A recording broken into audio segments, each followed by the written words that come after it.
जिसका हमें सदैव इंतजार रहता है व्याख्यान का।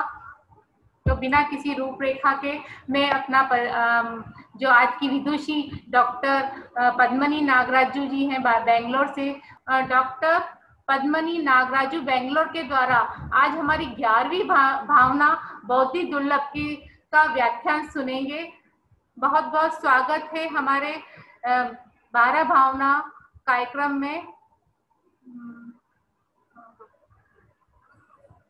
डॉक्टर पद्मनी राजू बेंगलोर से हैं जी। मैम आपका हार्दिक स्वागत है, अभिनंदन करती हूँ। जय जिनेंद्र, मेरा आवाज सुन रहे हैं ना आप सब लोग?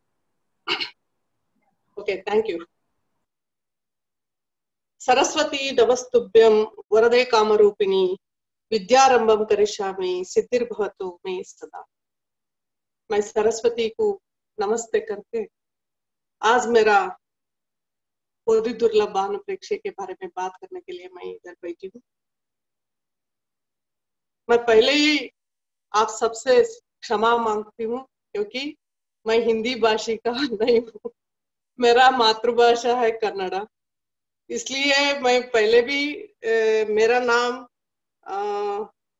उल्लेख किया वंबुज श्री भट्टारक स्वामी जी ने दर्शन जी को। तब दर्शन जी मुझे कांटेक्ट करने के बाद मैं बोली मेरा हिंदी उतना अच्छा नहीं है, क्योंकि हम लोग कोलोकियल लैंग्वेज से आप और आपका सहेलिया या बच्चे के साथ कैसे बात कर सकते हैं वैसे हम बात कर सकते हैं, लेकिन मेरा हिंदी इतना दिन आप सुन के आए हैं ना 10 दिन से, ऐसा हिंदी नहीं है। I am very sorry because मेरा मातृभाषा कन्नड़ा है। मैं कन्नड़ में कितना घंटे भी बात कर सकती हूँ, किधर भी बात कर सकती हूँ। 1 लाख या 15,000 के ऊपर से कितना लोग रहे तो भी मैं बात कर सकती हूँ, उतना कॉन्फिडेंट है। लेकिन मैं इतना नर्वस हो गई हूँ इधर आके, मेरा हिंदी कैसा होगा, मेरा कम्युनिकेट हो जाएगा या नहीं बोल के। लेकिन मुझे दर्शन जी ने बहुत बहुत क्या बोलते हैं, शी इज कॉन्फिडेंट मेरे ऊपर लेके आई है। नहीं मैडम, मेरे साथ आप इतना अच्छा बात करते हैं तो उधर भी बात कर सकते हो। मैं क्षमा मांगती हूँ, मेरा प्लूरल और सिंगुलर गलत हुआ तो मेरा आई डोंट नो, मेरा कुछ हिंदी का वर्ड्स मुझे नहीं आए तो मैं इंग्लिश में बोल दूंगी, आपको ऐसा मुझे क्षमा कीजिए। और मुझे सिंगुलर प्लूरल में भी मेरा ख्याल से मुश्किल होगा। I don't know, I will try to. मेरा हिंदी को आप आज तो आप बहुत बड़ा हार्ट लेके मेरा क्षमा करके ही मेरा बात सुनी है बोल के मैं पहले पूछ लेती हूँ। आज मैं बहुत खुश हूँ, एक लेडीज ग्रुप इतना अच्छा 12 डेज तक अनुप्रेक्ष्य के बारे में, भावना के बारे में एक प्रोग्राम ऑर्गेनाइज करना, और उसको अभी देखो कितना वर्चुअल इजी हो गया है। मैं बेंगलुरु से बात कर रही हूँ, कोई दिल्ली से सुन रहा है, जयपुर से सुन रहा है, कोई वर्ल्ड में किधर भी बैठ के हम सुन सकते हैं।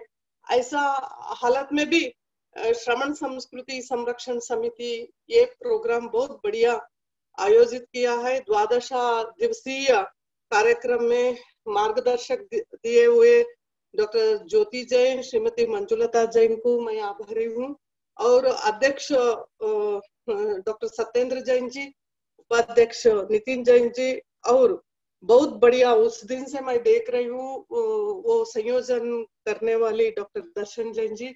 आप सबको मैं प्रणाम करके मेरा अभी मेरा बात तो ओम्बू श्रीज भी सुन रहे हैं, मैं देखी वो वीडियो में आके गए, उसको भी मैं देवेंद्र कीर्ति जी को भी बहुत बढ़िया प्रणाम करती हूँ। आज बहुत अच्छा प्रार्थना से नीलम जैन जी का बच्चे प्रार्थना से शुरू किया है। वो बोधि दुर्लभ अनुप्रेक्ष्य के बारे में आज हम लोग सोचने के लिए, सुनने के लिए बैठे। आचार्य उमा स्वामी का तत्वार्थ सूत्र का 2nd सूत्र में ये बोलते हैं, तत्वार्थ श्रद्धा नाम सम्यक दर्शनम।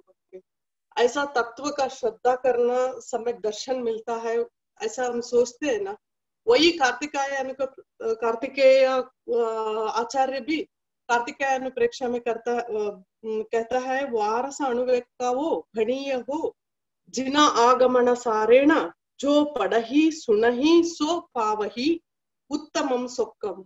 कौन ये अनुप्रेक्षा को सुनते हैं, पढ़ते हैं और भावना करते हैं, उनको उत्तम सुख प्राप्ति होता है बोल के कार्तिकेय अनुप्रेक्षा में भी कहते हैं। हम सोचते हैं ध्यान मोक्ष का मार्ग को लेके जाता है, लेकिन मोक्ष जाने के लिए अनुप्रेक्षा सोपान जैसे काम करता है बोल के, इसलिए वो हम उत्तम उसमें अनुप्रेक्षा में लौकिक भी है, पारिमार्थिक भी है, दोनों चिंतन को हम देखना, सुनना, पढ़ना ये बहुत जरूरी है। अनुप्रेक्षा संस्कृत वर्ड है, उसको अनुपेहा प्राकृत वर्ड है, अनुप्रेक्षे कन्नड़ में बोलते हैं, लेकिन जैन का विशिष्ट पारिभाषिक शब्द अनुप्रेक्षा। मैं 12 अनुप्रेक्षा के बारे में ही मेरा पीएचडी थीसिस है। मैं आप सबको मैं दिखाना चाहती हूँ, ये मेरा अनुप्रेक्षा का पीएचडी थीसिस है। मैं 700 पेजेस में अनुप्रेक्षा के बारे में ही लिखी हूँ, और प्राकृत का, संस्कृत का, कन्नड़ का विशिष्ट ग्रंथ अनुप्रेक्षा में कौन सा ग्रंथ है उसके बारे में ही मैं कंपैरेटिव स्टडी की। अब ईक्ष मूल धातु को हम अनु और प्र का उपसर्ग मिला के अनुप्रेक्षा हो जाता है। अनुप्रेक्षा का मतलब बार बार चिंतन करना, विशेष चिंतन करना। वो चिंतन धौला में भी कह जाता है, सुदत्त सा सुदान पारेण चिंतनम अनुपेहणम नामा। कौन वो चिंतन बार बार करता है वो अनुप्रेक्षा का चिंतन है। अनुयोहरी वृत्ति में भी ग्रंथ अर्थ अनुचिंतनम अनुप्रेक्षा ऐसा कहा जाता है। आचार्य पूज्य पाद सर्वार्थ सिद्धि में कहता है, शरीरादीनम स्वभावान अनुचिंतनम अनुप्रेक्षा। कार्तिकेय उसका कार्तिकेय अनुप्रेक्षा में आचार्य कहते हैं, सुतत्व चिंतन अनुपेहा, यथार्थ तत्व का चिंतन कौन करते हैं वो अनुप्रेक्षा है। महानिहिसुत्तम में भी अनुप्रेक्षा के अलावा भावन करते, एक्चुअल भाषा में अनुप्रेक्षा ही है, लेकिन बाद में महानिहिसुत्ता में अनुप्रेक्षा के अलावा भावना बोल के वो वर्ड को लेके आते हैं। वो पहले बार वो महानिहिसुत्ता में शुरू हो जाता है। अनुप्रेक्षा का मूल उद्देश्य कर्म का संवरण करना, कर्म का निर्जर करना, अनुप्रेक्षा से शरीर और आत्म का भिन्न रूप को समझाना और मोक्ष सुख का प्राप्त लेने के लिए वो सोपान जैसे हम लोग उसको यूज करना, ये पूज्य पाद का सर्वार्थ सिद्धि में कह जाता है। अनुप्रेक्षा का पूर्ण प्रमाण का ग्रंथ भी है, भागशः ग्रंथ भी है। अब हम चरिता में, पुराण में और काव्य में संदर्भानुसार हम लोग अनुप्रेक्षा का चिंतन देखे है, लेकिन प्राकृत और संस्कृत और लोकल लैंग्वेज में, मतलब गुजराती में, तमिल में, तेलुगु में, पंजाबी में, ऐसे दूसरा लैंग्वेज में भी अनुप्रेक्षा का पूर्ण प्रमाण का ग्रंथ हम लोगों को मिल सकते हैं।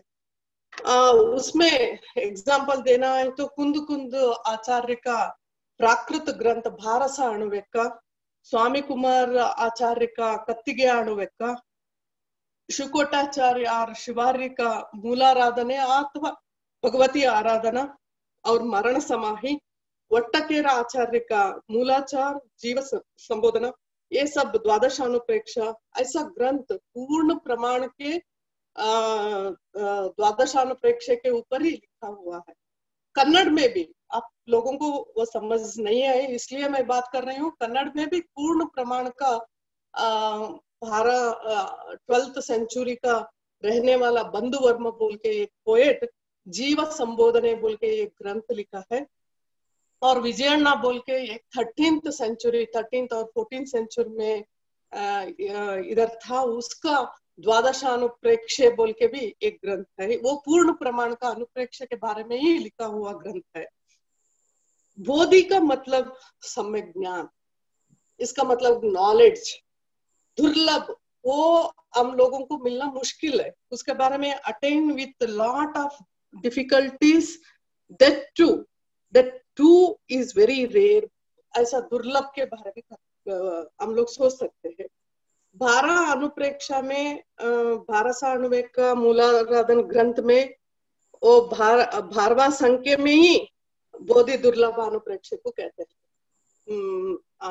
भारा अनुप्रेक्ष में भारसा अनुवेग का आचार्य और मूलाराधना का आचार्य शुकोटाचार्य भारवा संख्य में ही बोधि दुर्लभ अनुप्रेक्ष को रखते हैं, विश्लेषण किया है। लेकिन आराधन समुच्चय, मरण समाहि, कार्तिकेय अनुप्रेक्ष, सर्वार्थ सिद्धि और तत्वार्थ राजवार्तिका का दूसरा भाग में बोधि को 11वें स्थान में रख के विश्लेषण किया गया है। पहले धर्म आते हैं, बाद में बोधि दुर्लभ अनुप्रेक्ष आते हैं ये ग्रंथ में। भारसा अनुवेग का को 4 गाहे में, भारसा अनुवेग में 4 गाहे में बोधि को विश्लेषण किया है। मूलाराधना में 8 गाहे में बोधि दुर्लभ अनुप्रेक्ष को विश्लेषण किए हैं। कार्तिकेय अनुप्रेक्ष में 18 गाहे में और आराधना समुच्चय में 6 श्लोकों के अनुसार बोधि दुर्लभ अनुप्रेक्ष को एक्सप्लेन किया है।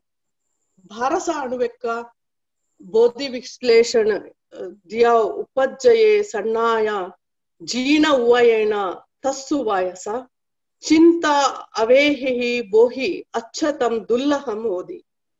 कौन सा उपाय से हम लोगों को सम्यक ज्ञान उत्पन्न होता है, वो उपाय का चिंतन ही बोधि होता है, लेकिन वो अत्यंत दुर्लभ है, ऐसे भारसा अनुवेग में कह लेते हैं। मूलाराधना ग्रंथ में भी शुकोटाचार्य बहुत सुंदर उपमेय लेके एग्जाम्पल देके बोधि दुर्लभत्व कह जाता है। उसमें वो एग्जाम्पल है, लवण समुद्र का पूर्व भाग में हम हंस बंद को फेंक दिया और उत्तर भाग में वो हल के एक भाग हंस को फेंक दिया तो वो ढूंढने में कैसा मुश्किल हो जाता है। अगर हम लोग सिंपल एग्जाम्पल लेना है तो समुन्द्र में एक ताला को एक पास फेंक दिया और छावी को एक पास फेंक दिया तो वो दोनों मिलने कितना मुश्किल है, ऐसे बोधि सम्यक ज्ञान मिलने में भी बहुत मुश्किल है, ऐसा कहा जाता है। सम्यक ज्ञान प्राप्त करने के लिए कुछ उपाय करना चाहिए। वो कैसे करना चाहिए, ऐसे आचार्य कहता है, शुद्ध आत्म जानना जरूरी है। एक व्यक्ति आयु कर्म लेकर इधर पैदा हो जाता है, वो उतना उसका जन्म में रहकर वो मर जाता है, उसका आयु कर्म खत्म होने के बाद वो मर जाता है।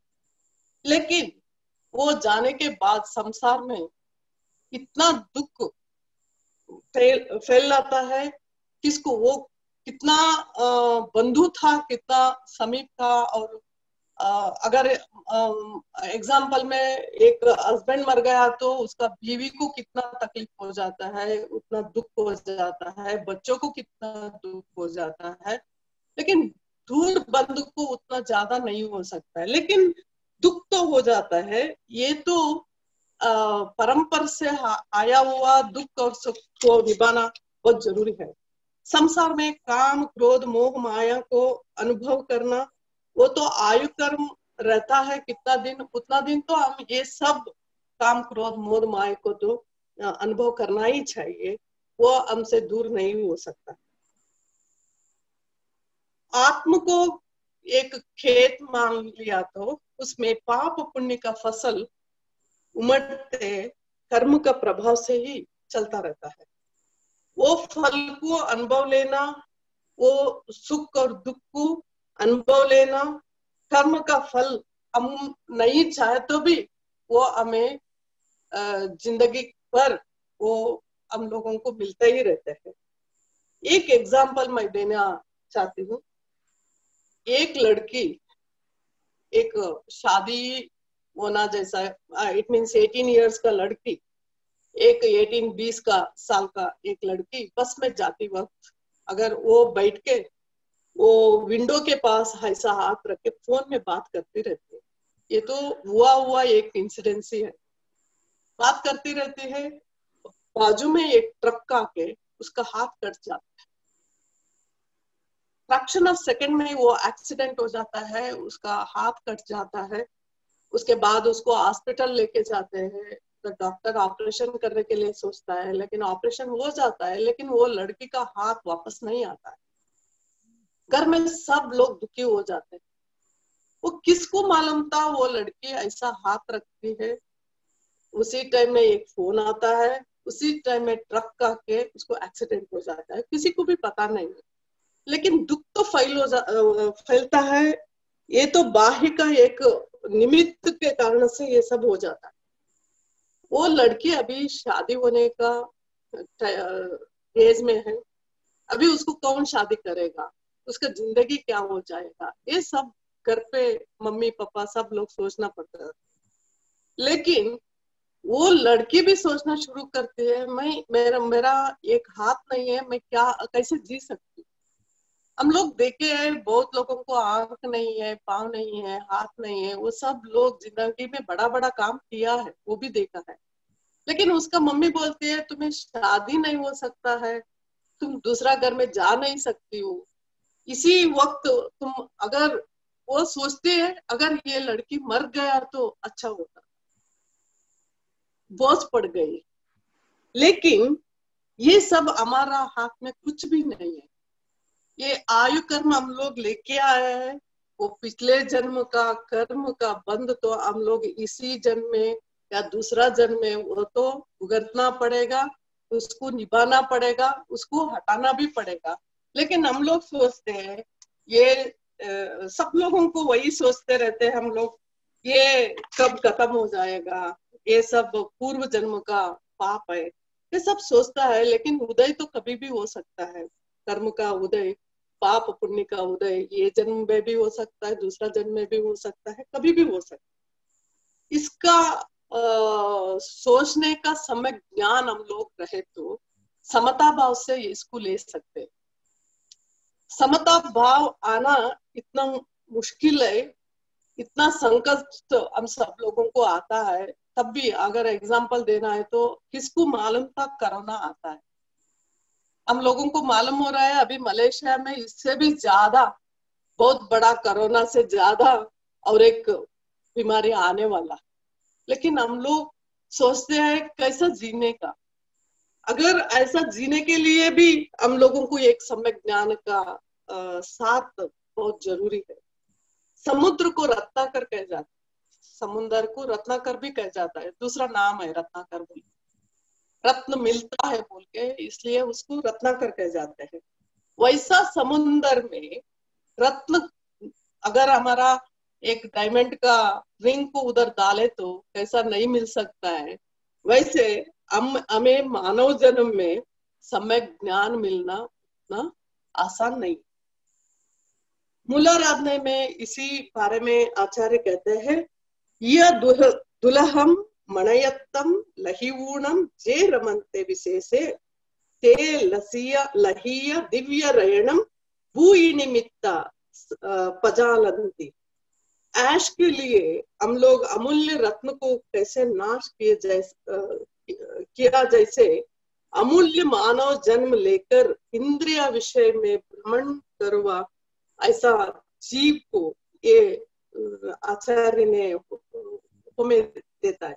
संसार में सम्यक दर्शन, सम्यक ज्ञान, चारित्र बहुत दुर्लभ है।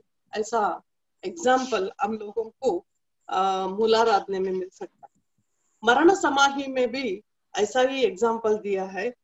दुर्गम हुआ एक फॉरेस्ट में, कानन में हम लोग भ्रमण करते वक्त कैसे हम लोगों को किधर जाना किधर आना ऐसा कैसे मालूम नहीं होता है। ऐसे ही जिंदगी में आने के बाद हम लोगों को मानव जन्म तो मिल गया, लेकिन ऐसा कैसे जीना, उसको कैसे हम लोग निभाना ये मालूम नहीं हुआ है। तो कोई ये मार्ग बहुत संकष्ट का मार्ग है। जीव को आचार्य कह जाता है उत्तम देश मिलना मुश्किल है। सोच लो हम लोग इंडिया में पैदा हुआ है। बहुत लोग बोलता है अफ्रीका कंट्रीज में बहुत जीना बहुत मुश्किल है। हम लोग कब का अच्छा काम किया होगा या अच्छा कुछ ना कुछ किया होगा अच्छा, लेकिन हम लोग तो इंडिया में पैदा हुआ है। उत्तम देश मिलना मुश्किल है, कुल मिलना मुश्किल है, काल जाति इंद्रिय अंगांग श्रद्धा दर्शन ये सब मिलना उतना संभव ही नहीं है, बहुत दुर्लभ। जिस प्रकार धूप के आघात से सर्दी क्षीण होता है, उसी प्रकार बोधि के प्रभाव से अशुभ परिणाम क्षीण हो जाते हैं, ऐसा आचार्य कहते हैं। धूप के आघात से हिमपात क्षीण हो जाते हैं, ये उदाहरण भी आचार्य जी ने देते। एक बार मनुष्य पर्याय मिलने के बाद वो हम लोग आय कर्म के साथ हम लोग मर गया, पुनः वो मिलना आग में जला हुआ वृक्ष राख बन के बाद फिर से पेड़ के रूप में जीव पाना है, उग आना जिस प्रकार असंभव है, ये उदाहरण कार्तिकेय अनुप्रेक्ष्य में देता है। एक पेड़ को हम जलाने के बाद फिर वो वृक्ष के रूप में कैसा नहीं मिल सकता है, ऐसे हमारा जिंदगी को एक बार मिल गया है, इसको सम्यक दर्शना, सम्यक ज्ञान, सम्यक चारित्र से हम लोग दूसरा आयु कर्म को खत्म नहीं किया तो फिर वापस ये मानव जन्म मिलना बहुत मुश्किल है। कन्नड़ में भी उसमें बोलता है मानव जन्म दोड्डदु इदु हानि माडिकोल्लबेडिरु, बहुत बड़ा है मानव जन्म, उसको ऐसा खत्म मत करो बोल के। उसी कार्तिकेय अनुप्रेक्ष्य में कहता है जिस प्रकार आंखों के बिना चेहरे का कल्पन नहीं की जा सकते, उसी तरह मानव जन्म प्राप्ति हुए तो भी अच्छा देश मिलना मुश्किल है, अच्छा कुल मिलना मुश्किल है, अच्छा संपत्ति मिलना मुश्किल है। अगर संपत्ति मिलने के बाद भी हम लोगों को आरोग्य मिलना बहुत मुश्किल है। अगर आरोग्य अच्छा है तो प्राप्त हुआ तभी वो सब हम लोगों को ऐसे मुश्किल है, ये सब मिले तो भी सम्यक धर्म मिलना मुश्किल। अगर सम्यक धर्म मिलने के बाद भी, प्राप्ति होने के बाद भी उसका अंतर जाके क्या सम्यक दर्शन नहीं, वो सोचना भी बहुत मुश्किल है। हम लोग वैसे सोचने में बहुत दूर हटा के ही हम लोग संसार में मिलके संसार में बहुत बड़ा काम करने जैसा हम लोग सोचते रहते हैं। बंधु वर्मा वो कन्नड़ा पोएट का बारे में मैं बोली ना, वो विशेष जीव संबोधन बोल के 12 अनुप्रेक्ष्य के बारे में वो एक विशेष ग्रंथ लिखा है। उसमें वो कहता है कुएं में रहने वाले मेंढक कभी समुद्र को कदर नहीं करते, ऐसे ही उसी तरह मानव जीवी केवल ज्ञान को उदासीन करता है। कितना अच्छा उपमेय दिया है। कुएं में रहने वाला मेंढक को समुद्र कभी नहीं देखता है, उसको उसका कदर नहीं करता है, मेरा कुएं ही बहुत बड़ा सोचता है। ऐसे हम लोगों को भी केवल ज्ञान हम लोगों को मालूम हुआ तभी हम लोग उसको कदर नहीं करते हैं। वही तपस के बिना बहुत ही दुर्लभ है, बंधु वर्मा का ही बात है।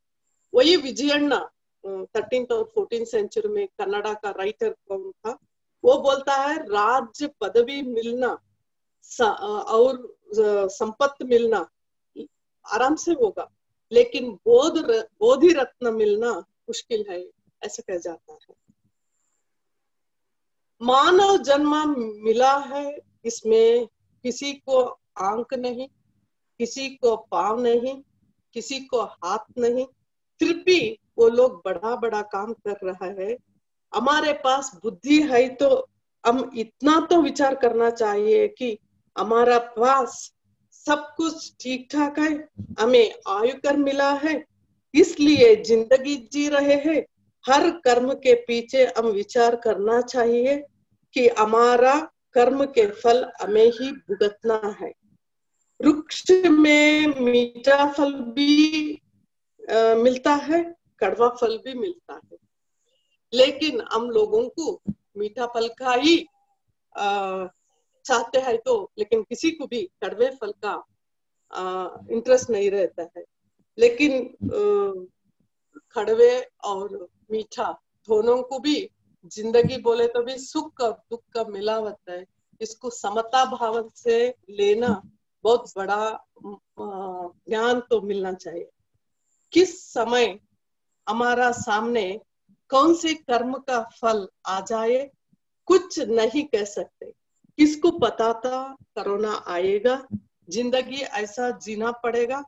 किसी को तो पता था कर्म का फल को तो समता से भोग लेना, समता से सोचने के लिए आत्मज्ञान का आवश्यकता है, जरूरी है। जीवन को बर्बाद करने के ना सोचे, जीवन को बनाने के सोचे, ये आचार्य जी का बात। बर्बाद करने के लिए बहुत मार्ग तो हमारे पास है, लेकिन उसको बनाना है ना, इसको बहुत बड़ा काम करना चाहिए। मैं और एक एग्जाम्पल देना चाहती हूँ। पॉजिटिव सोचना बहुत जरूरी है।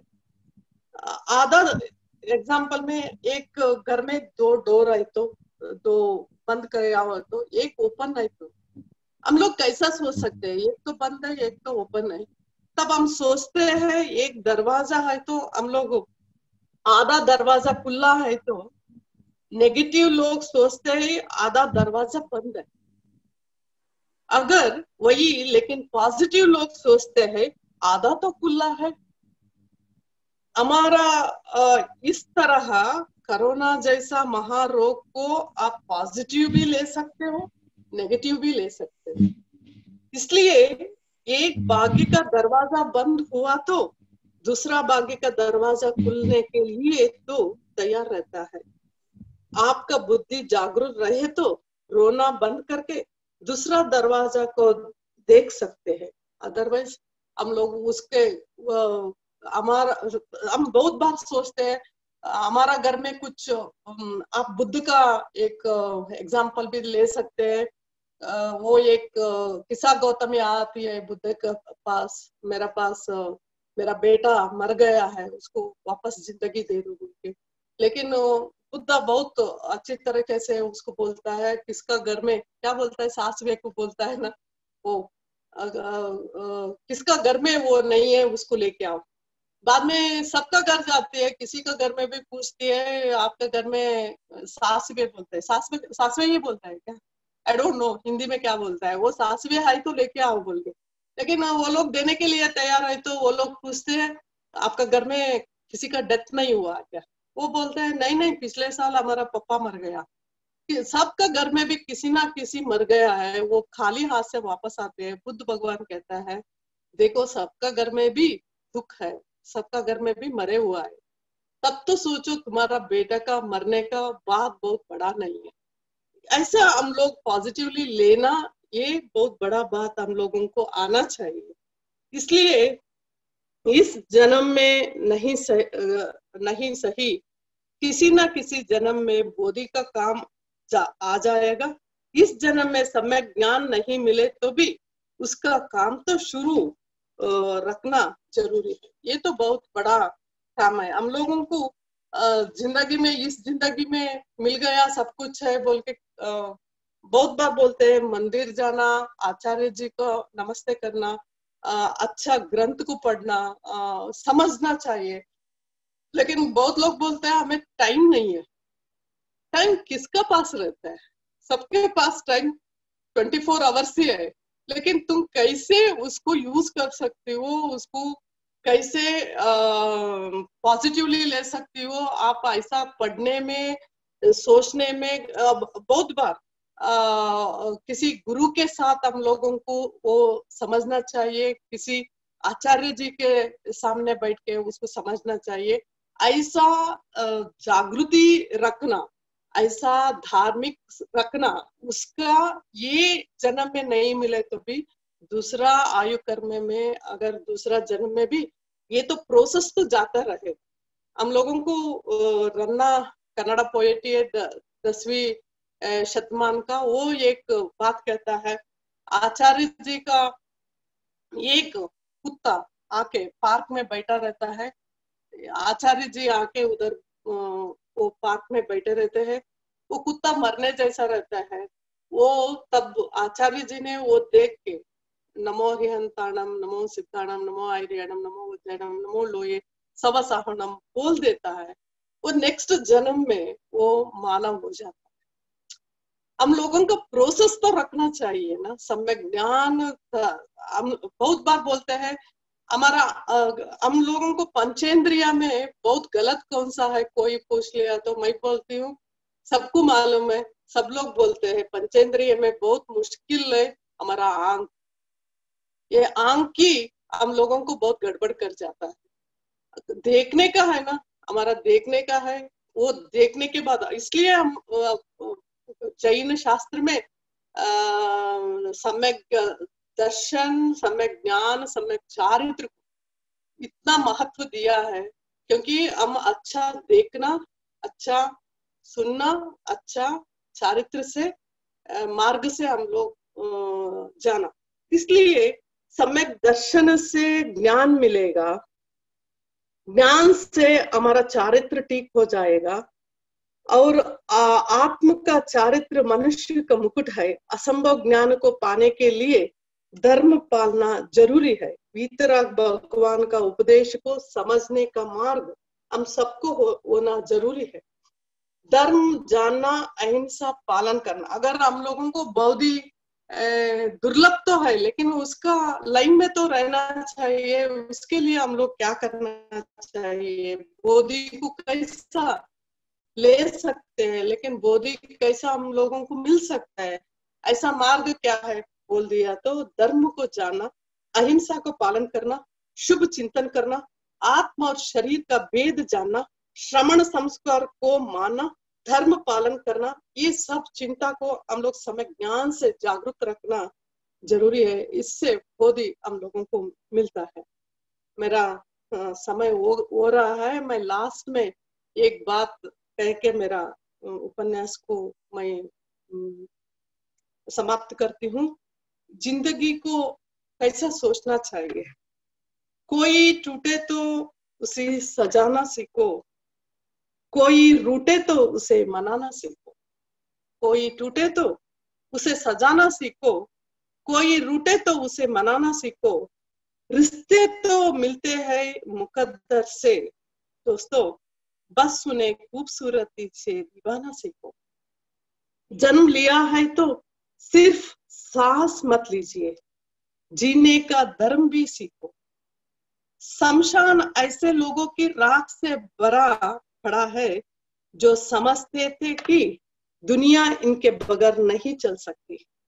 जिंदगी में ना जाने कौन सी बात आखिरी होगी, ना जाने कौन सी रात आखिरी होगी, ना जाने कौन सी मुलाकात आखिरी मुलाकात होगी। लेकिन सम्यक दर्शन, सम्यक ज्ञान, सम्यक चारित्र हमारा मंत्र हो गया तो ये सब जिंदगी को हम सब लोग अच्छे तरीके से जी सकते हैं।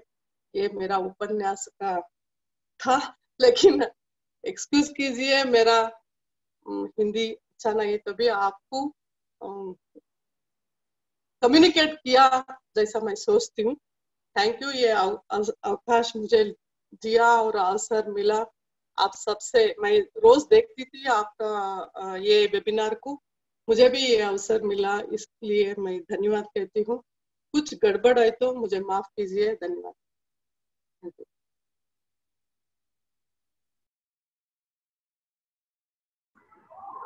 मैम पानी पी लीजिए, बहुत अच्छा बोला है। कॉन्ग्रेचुलेशन।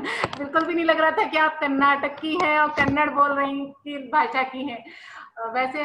और आज हमारे वहाँ कर्नाटक के लोग भी जुड़े हैं, तो मैं बता दूं जब प्रोग्राम ये स्टार्ट हुआ है तो सभी अलग अलग राज्य के लोग हैं, तो हमारे इसमें 7-8 भाषाओं का मिलन हो गया। आज कर्नाटक का कन्नड़ भाषा का भी हो गया, तो मतलब तमिल हो गया, मराठी हो गया, हिंदी हो गया, इंग्लिश हो गया, अब्रज, प्राकृत, संस्कृत, सभी भाषाएं हमारे इन 12 दिनों में शामिल हो चुकी है। और आज वास्तव में आप जो बोल रही थी कि मैं कन्नड़ में की हूँ और हिंदी नहीं बोल पाऊंगी, अगर आप ये अपने आप को परिचित नहीं कराती ना, तो भी आपको सुन के, जो नए लोग सुन रहे हैं, उदयपुर से हैं और भी दिल्ली से हैं, तो वो आपको जज नहीं कर पाते कि आप अलग भाषा की हैं।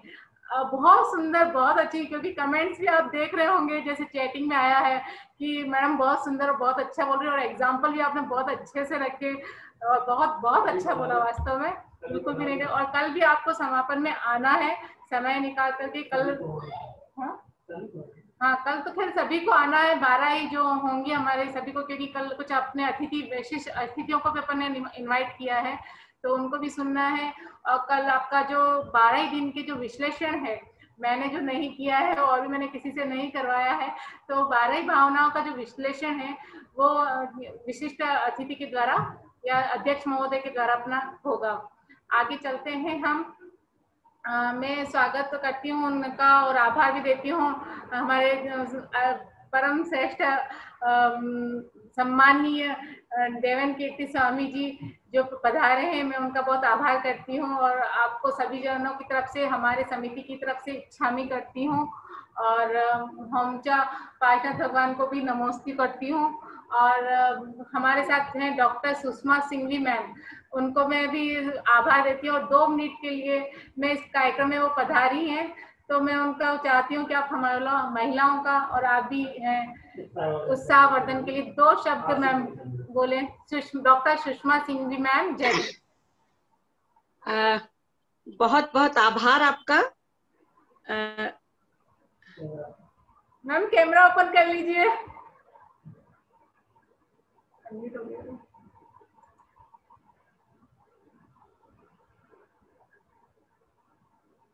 मैम वॉइस भी ओपन, वॉइस भी मैम, वॉइस भी आपकी वहां से बंद है। अब देखिए, अब आ रही है? जी जी मैम, जी आ रही है आवाज? जी। हम बहुत बहुत आभारी हैं बहुत सुंदर व्याख्यान के लिए। आपने जो हिंदी की बात कही तो वो तो आप कम्युनिकेट कर पाए, ये हमें बहुत अच्छा लगा और बहुत सुंदर तरीके से आपने समझाया।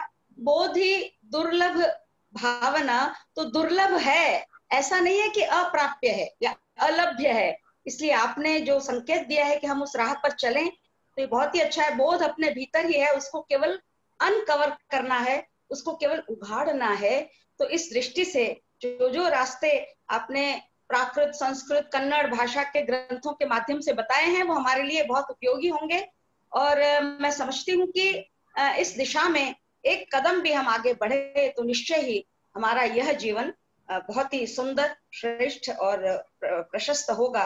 बोध हम संसारी बोध तो कर ही रहे हैं, जो जानकारी के माध्यम से कर रहे हैं, लेकिन उस जानकारी के माध्यम से उसको जानना जिसके बिना जाना ही नहीं जा सकता। तो वो जो आत्मबोध है, वो जो चैतन्य बोध है, वो चाहे श्वास प्रेक्षा के माध्यम से हम करें या और किसी माध्यम से करें, तो जिसके बिना कुछ नहीं है। तभी भेद विज्ञान की जो बात आपने कही कि ये आत्म तत्व है, चेतन तत्व है और ये अनित्य तत्व है, ये शीघ्र उत्पन्न होगा। इन सभी शुभकामनाओं के साथ आप सबका अभिनंदन करती हूँ और आपके प्रयास जो दर्शना जी और आपके साहब के दोनों के जो प्रयास हैं वो बहुत ही अनुकरणीय हैं और बहुत बहुत धन्यवाद। थैंक यू मैम, बहुत अच्छा लगा आप हमारे कार्यक्रम में पधारे, बहुत बहुत आभार मैम। अब मैं भारती जी हैं पत्रकार, बस उनका से 2 मिनट बोला। भारती जी पत्र वाले, ये सुरेंद्र भारती भाई साहब हैं क्या?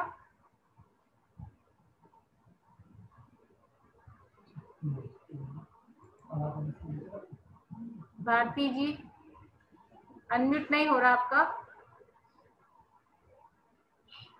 चलिए मैं अब उन आगे कार्यक्रम को बढ़ाते हुए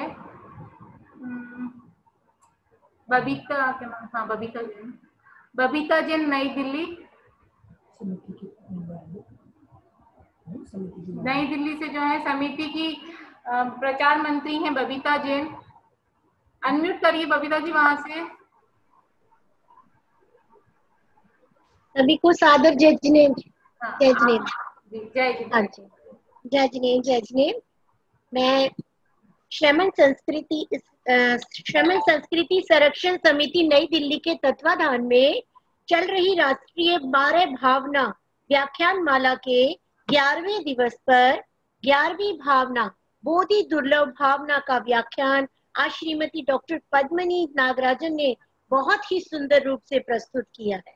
इसके लिए मैं समिति की ओर से उनका बहुत बहुत धन्यवाद, आभार व्यक्त करती हूँ, और कि अपने कीमती समय से उन्होंने समय निकालकर यहाँ पर श्रोताओं को लाभान्वित किया।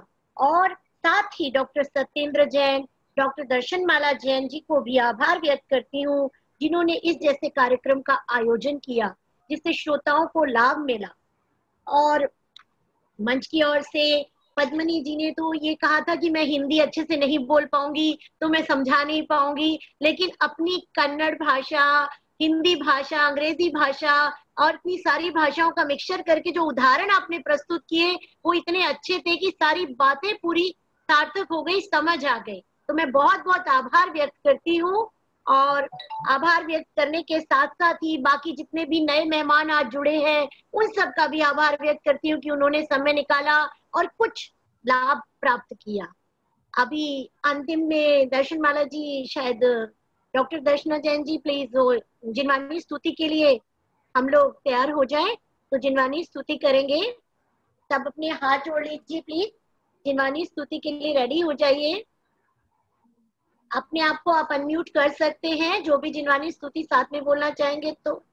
नहीं तो मिथ्यातम नाश वेको, ज्ञान के प्रकाश वेको, आपा पर भास वेको, भानु सी बखानी है, छह हो द्रव्य जान वेको, बंद विधि भान वेको, सपर पिछान वेको, परम प्रमाणीय अनुभव बताए वे, जीव के जताए वे, काहू न सताए वे को, भव्य उड़ानीय यहाँ तहाँ तार वे को, पार के उतार वे, दुख विस्तार वे को, यही जिनवानी है। जिनवानी के ज्ञान से सूझे लोकालोक, सोवाणी मस्तक धरूं सदा देख हूँ लोक। हे जिनवानी भारती तो ही जपूं दिन रैन, जो तेरी शरणा गए तो पावे सुख चैन, तो पावे सुख चैन। बोलिए जिनवानी माता की जय।